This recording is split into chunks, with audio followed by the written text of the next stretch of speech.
In Uganda, there has been significant progress with the HIV prevalence rate, now at 6% compared to 7.3% in 2011.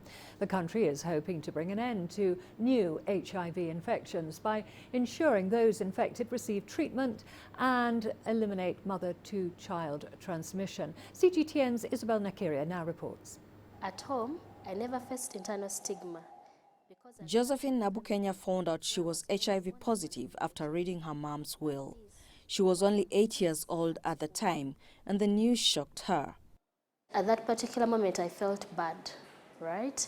Because we knew I was being taught about HIV at school. So I knew what HIV was, I knew there was no cure, and all the stigmatizing things that you get to know about HIV at first came to me. You're going to die, your mother's going to die, and all that stuff. But by God's grace, it did not affect me. It did not come along with me for a very long time. Josephine's mom had enrolled her on medication without disclosing her status. Now at 26 years old, Josephine shares her story in a book called Beyond Status. The book advises young people to test for HIV and start medication if infected. I mean, there is no suppression if you do not take your medication very well, right?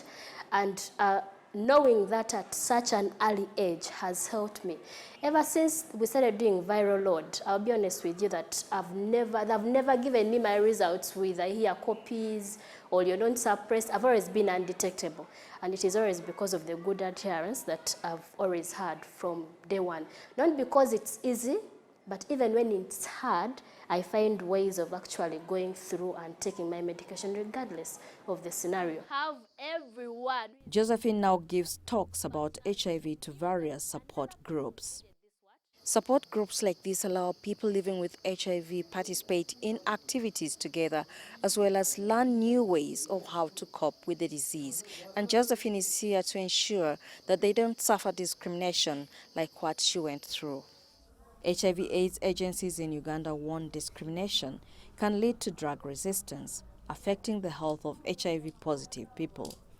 People shy away from taking medication when stigmatized.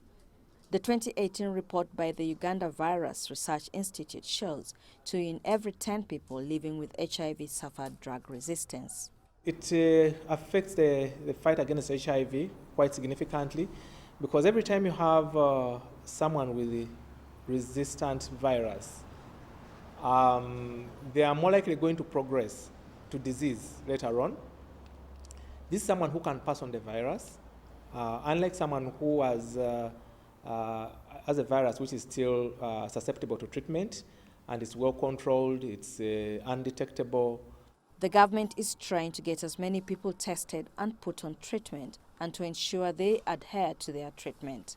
And so Josephine says she won't tire talking to young people about the importance of staying on treatment with the hope of eradicating HIV from Uganda. Isabel, Nakirya, CGTN, Kampala, Uganda.